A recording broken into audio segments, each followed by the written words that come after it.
एक बूढ़े बाबा थे। वो एक मुट्ठी बीज रोज अपने रास्तों के आसपास बोया करते थे।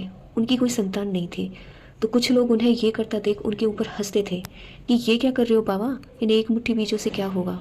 उन्होंने कहा बहुत कुछ होगा, तुम्हें नहीं पता।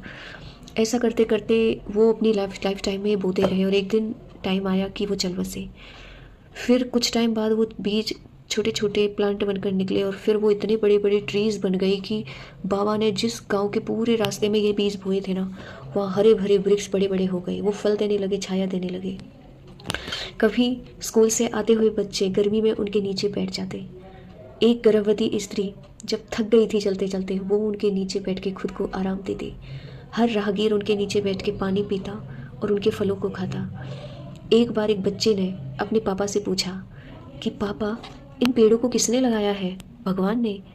तो उसी गांव के उस इंसान ने अपने बेटे को उत्तर दिया, हाँ, जीते जागते एक भगवान थे इस हमारे गांव में, लेकिन उनकी अहमियत हमें उनके जाने के बाद पता चली। आज इन पेड़ों के रूप में वो हमारे बीच में जीवित हैं। दोस्तों, कहानी छोटी है पर बड़ा ही डीप मैसेज देती है।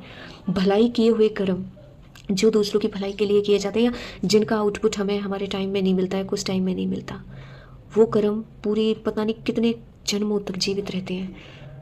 तो आप भी अगर किसी भलाई के काम में लगे हुए हैं, हो सकता है उसका आउटपुट आपको आज ना मिले, लेकिन दूसरों के लिए वो एक वरदान बन सकता है।